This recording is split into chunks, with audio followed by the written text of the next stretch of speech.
Okay, hi everybody.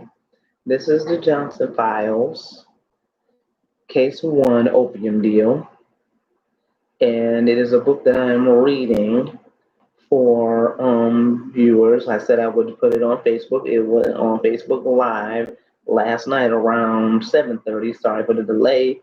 Realized it was my stream page. I think I like this live much better. And this time for this one, we are reading one chapter per time. It's probably going to take about 30 minutes. So I figured that going live is a lot better. And I like this feed as well as going live for Facebook as well, instead of uploading videos because my phone can't actually take it. So this time I'm prepared. We're going to read one chapter. And plus I have my drink. If I turn to the side like this, take a sip of a drink because it's a lot to read for 30 minutes. So let's begin chapter one. Oh, and again, this is a work of fiction. It is for 18 years and older. So again, a warning to all parents, this is not meant for children. It is meant for adults 18 years and older as a warning. Thank you so much. Enjoy. Chapter one, first page. My name is Ann Beth Johnson and I'm a detective. I'm very good at my job and clever, but with the opposite sex, not very good. I thought I had myself figured out because I always knew what I wanted out of life. I wanted to be the greatest detective ever known. Be with and marry the guy who was my true love, live with him, and have a family with two children. But let's say the last two parts got changed recently. Now I'm finding that I want to have three children, so I won't make them suffer like the crazy mother I used to live with and that made me suffer. I know it says in the Bible, respect thy mother and father, but as adult children, shouldn't you give respect too? Everyone needs respect. Now, as for the guy, I always thought I wanted a guy who was tough on the outside and as soft as a teddy bear on the inside. I even thought I wanted a guy who was similar to a beast, like in my favorite fairy tale, Beauty and the Beast. But after today's conversation with my sister, I realized that I'm ignoring my heart again. I'm looking for other types of guys that are for other girls, like strong, tough guys, guys who are flirts, hot guys who like to have sex, and those are not my type of guy. I guess it's all because I have been raised on fairy tales, and I love watching anime as well. It's been something that I do a lot since I was young. But my requirements as a guy are as follows in this right here. My requirements are kindness, understanding, loyal, reliable, gentle, funny, honest, hardworking, respectful, chivalrous, patient because I can be rational sometimes, mature, strong physically and mentally, trusting, and trustworthy. I know those are a lot of requirements because this is my personality. For me, fun loving, honest, kind, helpful, reliable, irrational, sad, respectful, friendly, caring, repetitive, in words, smart. I know I don't have a lot of personality traits, but that's because only my family can describe me very well. And I have no friends too. But now the question is, who is my ideal guy in reality? I've always wondered. I've also been described as a female with shoulder length, ebony hair, average chocolate skin, tall, and lime eyes that usually stand out. Well, a few days later on a bus with people, it was half full. I was using my cell phone to talk to my sister about my ideal guy.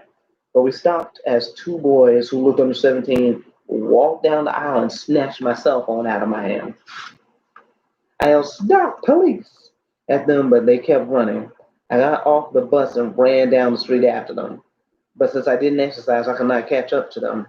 I felt horrible as they laughed in my face, and I burned up inside and started crying. Suddenly, I heard yelling and screaming, and I ran to find it. I turned around the next corner to see a tall guy grab both boys by the shirt, and he took the cell phone away and asked, "Why are you two running so fast?" I had a cell phone in your hand. "Let us go, that's ours," yelled the boys. I approached them and said, "No, it's not. It's mine. They stole it from me and I will press charges since I am a cop." "What? Yo, let us go," said the boy in a red short sleeve t shirt and blue jeans. "Yeah, you have nothing to do with this, stupid," said the boy in the white, blue, and striped shirt. "Actually, he does since he's a witness. He will need that to state a testimony when the rest of the officers get here." "Sir, can I have that cell phone back?" "Sure," the man answered as he handed me my phone. I called the station, then I spoke. Since I called for backup, they should be here within 10 minutes. He laughed and said, well, boys, looks like you're going to jail. But we didn't do it, the boy said, looking at both of us.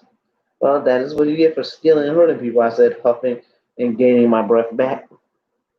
The officers arrived, took the boys away down to the police station where they would call their parents and file a report.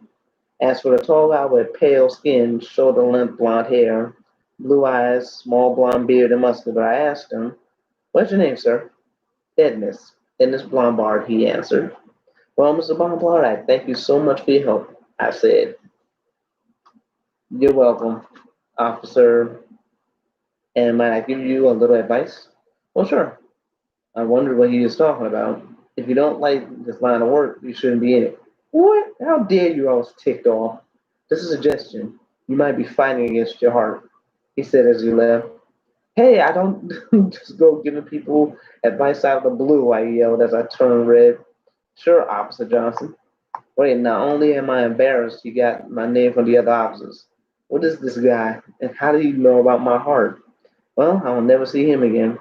But the next day at the police station, after I got a new cell phone since my old one was being used in the case, I saw it in one bar and I wasn't too happy about it. A brief wait, as I said, drinking a sip of tea. Oh, delicious. It really does hit the spot when you do drink as you communicate. Hello, Miss Heartbreaker, he said when we met again, continuing the story. Hello, Mr. Commenter. Wait just 1 minute. It is Officer Johnson to you, I said as Chief Collins, a friend of my Uncle Bobby, showed up. Isn't that right, Chief? Chief Collins is a tall man that is average, has apple short hair, that is straight, peach skin, and green eyes. Well, Johnson, actually, Detective Blombard is your superior.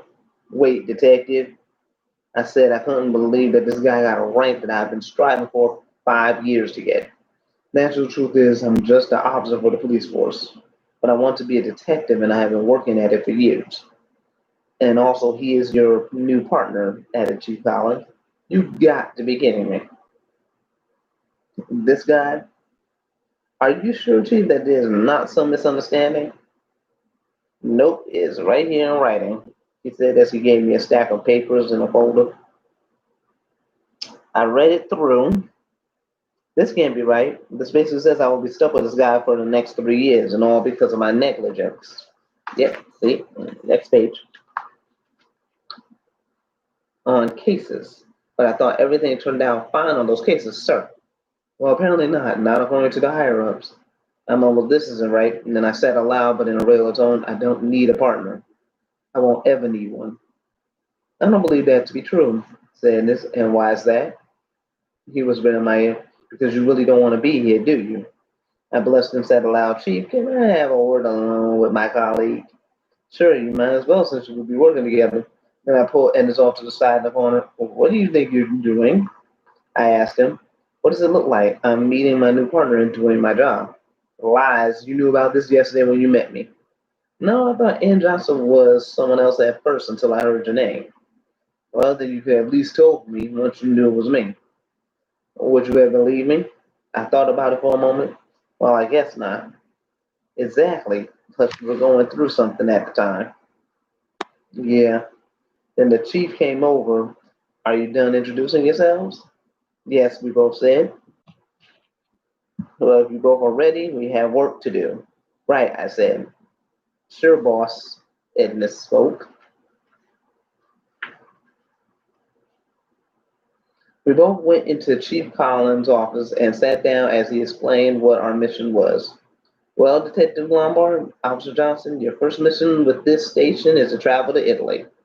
What? I explained. That is so cool. A beautiful city on top of water. I didn't finish Johnson. Plus, you're not going there to sightsee. And it's kept quiet while the chief continued. Your mission is to help the local police find a smuggler that is bringing opium into the country. The rumor is that he is an American that is associating with the Italians to make a payoff by dealing the opium. I want you to find the culprits, the opium, and bring them in. Sir, I said as I rose my hand. What is opium? Opium is a drug that not only makes you feel good, it also has side effects of hallucination, erratic behavior, and death if overdose. Said Ennis as Chief Collins shook his head. Thanks for the information, I said. Well, you both leave tomorrow morning.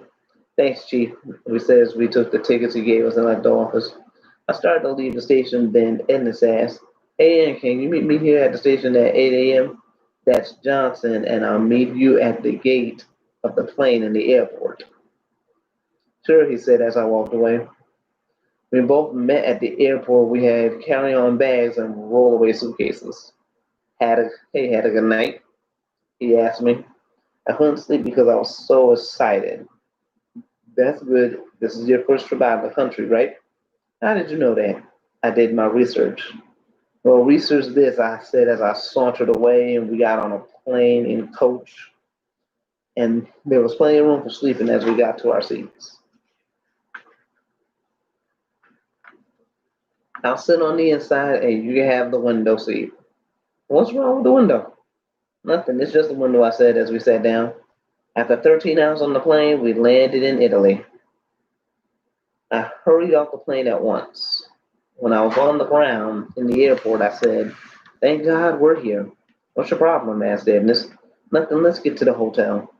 As we started walking to the taxi cab, he said, It's not a hotel. What? I made reservations at the inn. At an inn? Are you kidding? Nope. We got in the taxi outside and started traveling through the gorgeous sights of Italy. We arrived in Italy at night. The rivers, streets, and buildings were majestic. It truly is the city above water, Venice. The lights made it dazzle, and the air was moist and cool for the summer. After 30 minutes, we arrived at this quaint inn that was also by the water. It was a small and not noticeable, like small cottage, and it was cute. I smiled at the thought of this beautiful place as Edmonds got out of the car. Well, what are you waiting for? Our luggage is by the door, said Edmonds leaving the side of the taxi. I was looking around, I said, trailing behind him. Tourists, he said as the taxi took off. And I suppose you have been here before. Yes, all over the world. Oh, a travel, I said as we went inside. That must be very inconvenient to travel all over the place. No, it was actually very refreshing and fun. Plus, I'd rather do that than be a homebody and never go anywhere. Yep, next page. Page 16, actually, if everyone can see. A homebody is actually great. You have security and adjustment. What's this unknown variable, Mr. Move a Lot? Okay, Miss Homebody and security. Now you're sounding stuck up. Stuck up? I'll show you stuck up. We both started arguing as we got to the front desk. The receptionist asked, Hello, how may I help you? Which interrupted our argument. Yes, we have reservations on the name Blombard and the spoke.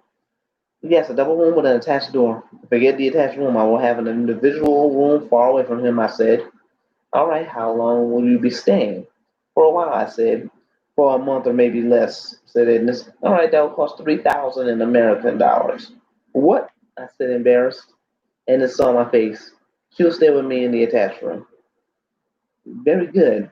I shall have your luggage sent up, and I'll show you to your rooms. As we followed her up the stairs, I whispered to him, I wonder how the police department can afford this place, let alone tickets for the plane, too. Oh, the department only paid for the plane tickets. I offered to pay for the inn myself. What? I was back. How can you afford this place? I told you I travel. And quite freely, too, I said sarcastically. Keep that up and you'll be out of the room. Kick me out and my uncle will hear about it. Who? Yep, next page. The lieutenant of the police department. You didn't research that, did you? How will you call him? Can you speak Italian? No, I only speak English, but that is where a cell phone comes in, and I have his number on speed dial. Touche. Lucky me, I won that argument as we got to our rooms. My room was on the right, his was on the left. She asked as our luggage came up, will there be anything else? No, thank you so much, said Ednus. And have a good night, she said as she left. As we were going into our rooms, he said, knock if you need anything. I won't. Then I slammed the door after I went in. It was a gorgeous room, a bed against the wall covered in cotton lace sheets and blankets, a bathroom that was tiled in eggshell white, and the room had two dressers, one a vanity and the other a regular dresser with a television. Then there was a lamp at the side of the vanity. I flopped on my bed, not knowing where this place would lead. I hope we could catch the opium smugglers, but I found myself thinking of Ednus. From the moment I met him, he has been getting under my skin. The next day, after barely sleeping, there was a bang, bang, bang. Then it happened another time, and I got up. The sound was coming from the attached door. I cracked it open, rolling, yes. Are you ready? We have to leave in 5 minutes to meet the police chief of this section of Italy, where most of the smuggling is concentrated. I just glared at him. Are you ready yet? Hell no! I yelled and slammed the door in his face. I lay back down on my bed and thought about it. I really should get ready. I got back up, opened the attached door, and said, I'll be ready in 20 minutes. Just meet me downstairs. Hmm. Hold it. Let's see. Ah, perfect. Thick pages, people. Really thick pages. Sure, he said. Unfortunately, after 30 minutes, I arrived downstairs where he was waiting at the door with a taxi. What kept you? He asked. Getting washed and dressed is actually a process. I know women who are faster. Who? My mother. Oh wow, you can, and your family travel and are fast. What else can you do? Just get in. Sure, whatever you say, I said as we got in the taxi at the same time. The taxi drove us to the local police station where we met Chief Itan, the chief of police. The man was slim, tall, and irritated. Where have you two been? We expected you to arrive here 30 minutes ago. I understand the call and I thank you for that, but why were you late originally? That was because of my partner, Ednus said, glancing at me. I'm sorry I overslept. I said, don't let it happen again. Now that you are here, let's begin this meeting.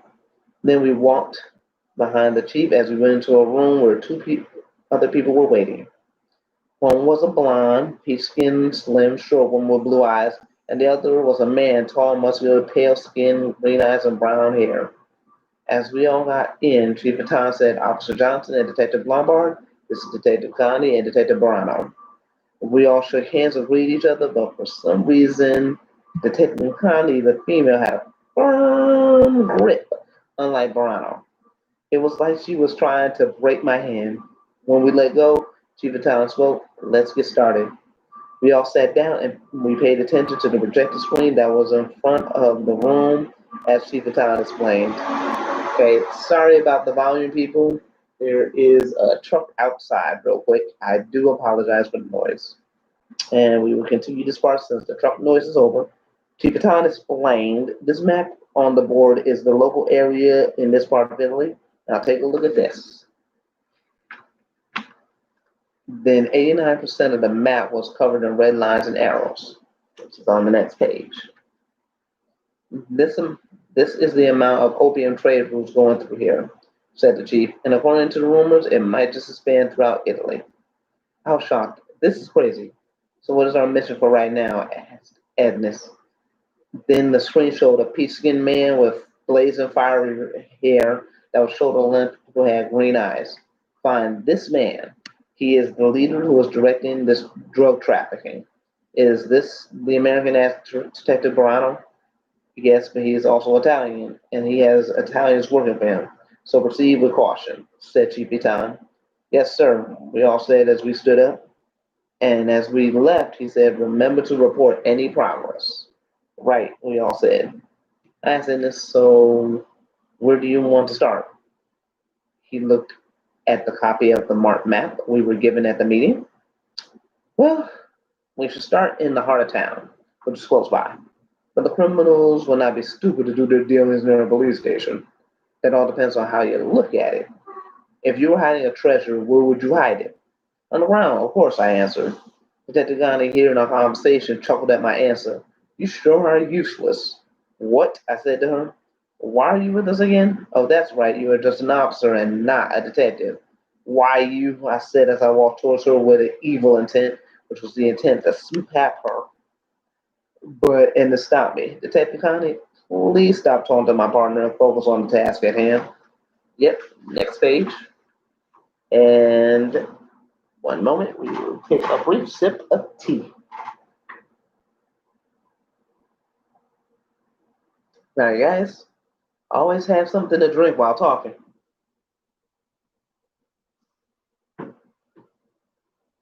It does good to wet your whistle. Now, page 24. Sure, Detective Blombard. Good luck. Then she left with Detective Morano. Good riddance, I said as I quickly stuck my tongue out at her and put it back in my mouth. And glared at me, are you fool? No, but that woman really gets to me. Well, you too. Instead of acting like you're five, act like you're 25. Cool, and how old are you, I might ask out of curiosity? Might I ask out of curiosity? I'm 31 for your information, he said, smoothing his small blonde beard. That's good to know. I'm dealing with an intelligent older man. What's so good about that? Nothing, I said, smiling as we left. If he wasn't so annoying, he would be my type. We left the police station and headed to the center of town where they were having a bazaar. All kinds of things were being sold, and there may be even opium. Okay, yes, and excuse the noise, there's still the truck outside. All kinds of things were being sold there, and maybe even opium. I asked him, why did we come to this bazaar? As I said, when you want to hide a treasure, where would you hide it? The answer is in plain sight. Oh, I said as I saw Detective Connie and Barano here, too. And I would explain why the other detectives are here. Don't worry about them, just focus on ourselves. Cool, where do we start? Let's ask around. And don't reveal that we are the police either. Right. We split up individually, blended in with the locals,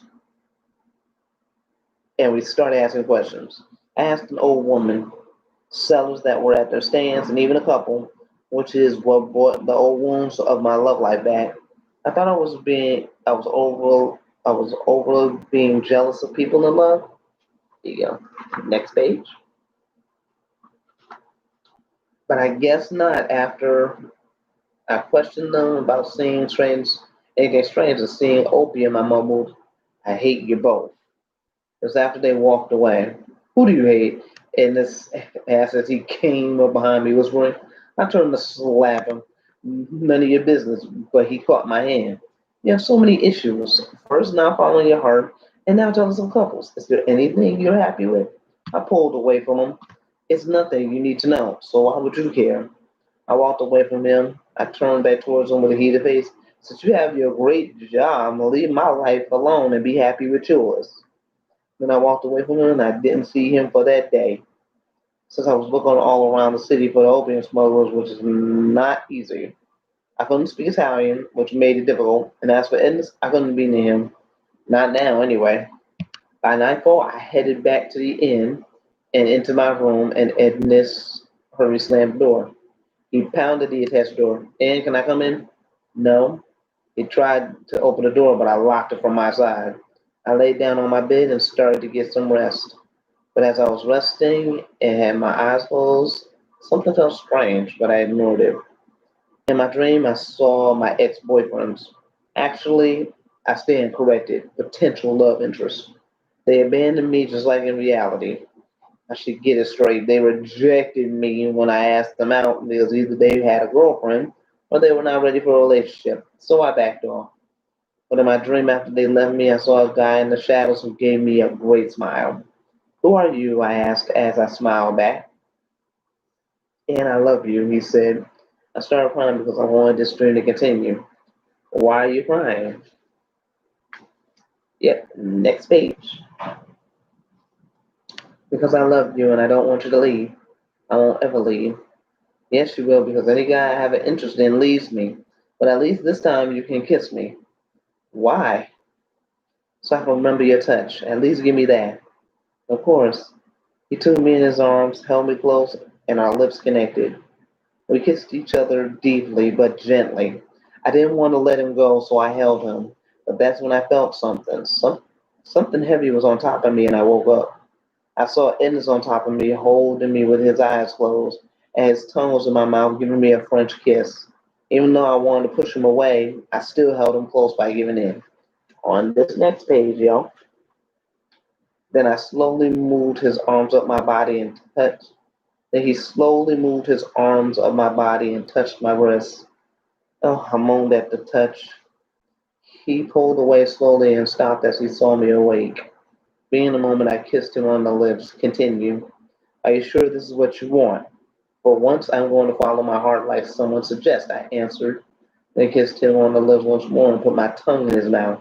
We kept kissing each other and stripped each other of our clothes. He kissed my breast with his mouth, and he licked it, which caused me to moan even more. When he stopped, my face was as red as a tomato. He massaged my hips and my breasts with his gentle hands. Are you sure you don't want to stop? After he said that, I was tempted to give in, and I shed tears. Stop, stop now. I knew what I was doing, and I knew it was wrong to do that to myself as a person. He stopped as we pulled away from each other, and I had crying because I knew he didn't love me. I wanted to have sex with the guy who loves me, and after I'm married. But suddenly he covered my body with the sheets and held me close to his chest. I was still red because I heard his heartbeat, which was going so fast. He kissed my forehead. You know, after this, you belong to me, right? And it is on this page. I lifted my head up once he let go. I am not an object, so I don't belong to anybody. That is fine because I know I love you and you are my love. No way. Then he gave me a passionate kiss on the lips, which was so hot and soft. Then he pulled away and said, now I know how to shut you up. As he stood up with his boxers on, I said, but he cut me off by approaching me. Be prepared, I will make you mine. Look forward to it. Then he left. I threw a pillow at the attached door. I became as red as an apple. I won't be looking forward to anything. What am I going to do? Because I felt lonely and I almost gave in to my sexual desires. And I almost had sex with my police partner. This is a disaster. The next day, after some rest, things seemed normal. I saw Ednus in the dining room, and as we left, he didn't make a move. So I smiled and asked him, so where are we going today? We are going to the shores of the city since that seems to be where the most activity is conducted, he said, focusing. Okay, then let's go, I said as I took his hand and we went in the taxi. He just smiled. As we got to the coast, it was filled with ships, for it was a harbor. There were ships of all colors white, blue, silver, brown, red, even combinations. We got off at the beginning of the docks. So as we looked around a while, walking, I asked, so what are we looking for? Oh, the usual, anything that looks suspicious.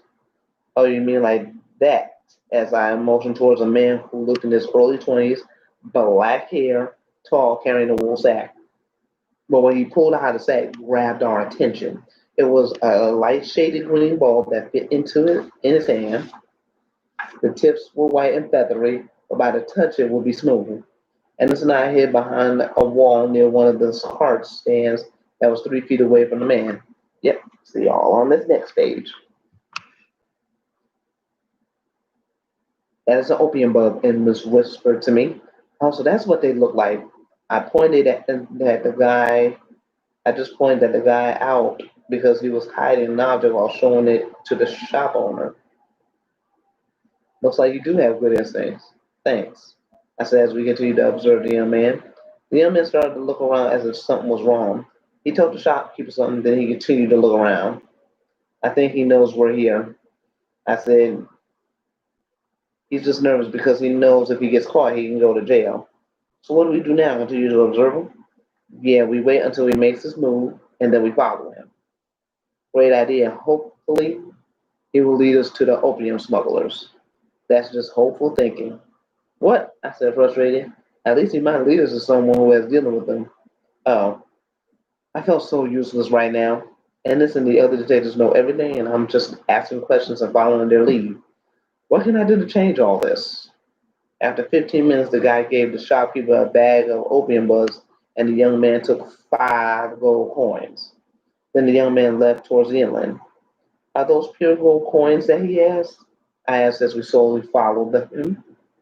Yes, and only in certain countries a citizen is allowed to exchange gold for merchandise. And here is not one of them. Then he is breaking the law. Yep, see next page. And we are about to arrive on chapter 2, everyone. Exactly. We continue to tail the young man. We found that he got into a white mini beetle and drove in the direction of the countryside. He's getting away, I complained. Then I tried to call a taxi, and none of them stopped. And it said, let me try. Then he said something in Italian, which stopped a gold and white taxi. Get in, he said as we opened the door on his side. We both got in, and I asked, how did you do that? I could speak Italian, remember? Oh, sure. Then he said something in Italian to the driver, and we took off. He is going to head after our suspect, and once he stops, we will tail our suspect again on foot. Right, I'll pay the driver. Okay. I could only answer in short sentences because I did not know what I was doing. But once we start tailing the suspect on foot, I'll show everyone what I'm made of. Okay, everybody, that is up to chapter 2 for right now. And as I said before, this is not meant for children. This is the Johnson Files, case 1 of the Opium deal. And basically, it is on Amazon.com. To find it, you just have to go to the search bar and say the Johnson Files and search Janera Johnson, which is this is my name right up here. But just put basically just Janera, my first name. It's a rare name, I know. I gotta love it. Well, actually, I do love it. But these will be uploaded at least once a week just to do storytelling because I said it once before on Facebook. I'm going to just start reading the stories that I love and, just get back to doing what I truly love and everything else because that's what God does.